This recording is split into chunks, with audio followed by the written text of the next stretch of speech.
Bonjour à tous, bienvenue dans cette nouvelle vidéo sur la matière physique et chimie.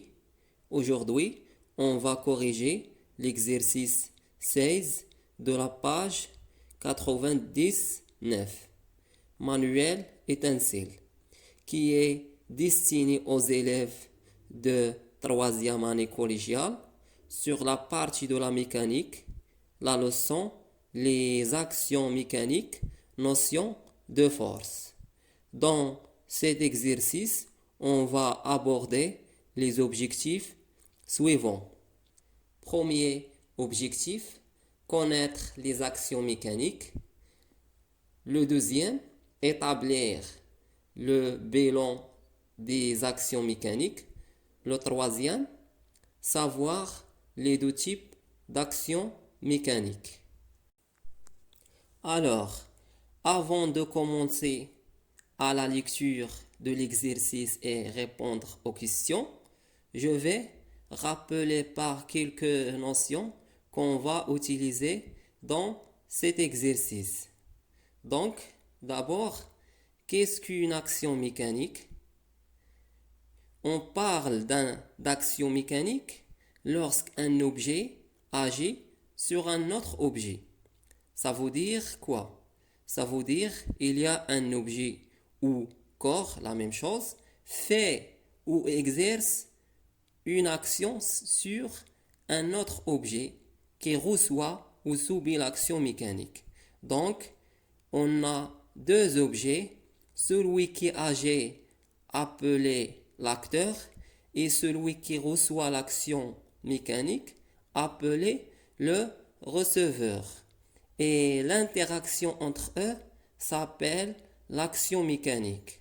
Donc, on peut illustrer l'action mécanique par la figure suivante. On a l'acteur et on a le receveur. Et l'interaction entre eux s'appelle l'action mécanique. Et l'action mécanique, elle peut être sous la forme de tirer, de poser, d'appuyer, etc. Et l'autre chose qu'on a besoin de rappeler, c'est les types d'actions mécaniques. On distingue deux types d'actions mécaniques. Le premier type, action mécanique de contact. On parle de ce type s'il y a un contact entre l'acteur et le receveur. Et si la surface de contact est de dimension très petite par rapport à celle de l'objet lui-même, on dit que le contact est localisé. Et si la surface est plus grande, on dit que le contact est réparti. Et on a le deuxième type est appelé action mécanique à distance. On parle de ce type si il n'y a pas de contact entre l'acteur et le receveur. Et ce type est toujours réparti. Alors, maintenant, nous allons lire l'exercice. Effet d'une action mécanique. La figure ci-contre représente une bille en acier fixée à l'extrémité d'un ressort et placée au voisinage d'un aimant. Question 1. Établis le bilan des actions mécaniques qui s'exercent sur la bille. Question 2.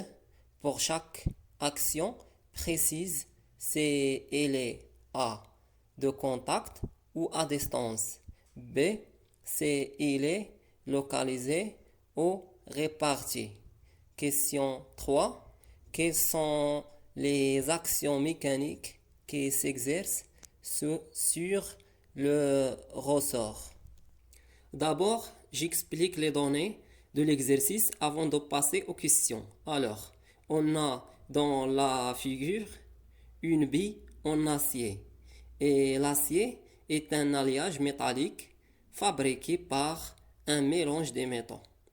qui peut s'attirer lorsqu'on le reproche d'un aimant. Et cette bille est fixée à l'extrémité d'un ressort. Et c'est quoi le ressort? Le ressort, c'est un fil métallique d'une forme spirale qui peut s'allonger et contracter. Et enfin, la bille est placée au voisinage d'un aimant.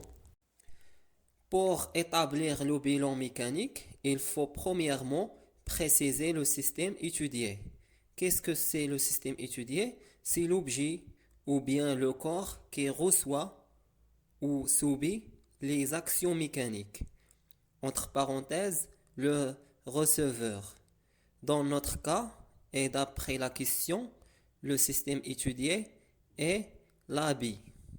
Maintenant, on va établir les actions mécaniques qui s'exercent sur la bille. On a l'action de ressort sur la bille et on a l'action d'aimant sur la bille. Et troisième action, l'action de la gravité terrestre sur la bille. Question 2. Pour chaque action précise si elle est A. De contact ou à distance, B. Localisée ou répartie. On commence par A. On a déjà mentionné dans le rappel s'il y a un contact entre le receveur et l'acteur, on dit que l'action est de contact. Et s'il n'y a pas de contact, on dit que l'action est à distance. Donc, l'action de ressort sur la bille est de contact. L'action d'aimant sur la bille est à distance. Et l'action de la gravité terrestre sur la bille est à distance. B. Maintenant, on va préciser si l'action est localisée ou répartie. L'action de ressort sur la bille est localisée. Pourquoi? Car il y a un contact en une surface très petite, on peut considérer comme un point. Donc, l'action est localisée. L'action d'aimant sur la bille est répartie. Pourquoi? Car il n'y a pas de contact et comme on a déjà dit, toutes les actions à distance se sont réparties. Et la même chose pour l'action de la gravité terrestre sur la bille est répartie. Question 3. Quelles sont les actions mécaniques qui s'exercent sur le ressort? Maintenant, le système étudié, entre parenthèses, le receveur et le ressort. Pourquoi? Parce que d'après la question, on a quelles sont les actions mécaniques qui s'exercent sur le ressort. Donc, le ressort est le système étudié. Et après, quelles sont les actions mécaniques appliquées sur le ressort? On a l'action de la bille sur la ressort et on a l'action d'aimant sur ressort et l'action de la gravité terrestre sur le ressort. Finalement, je veux remercier de votre attention et à bientôt à la prochaine vidéo.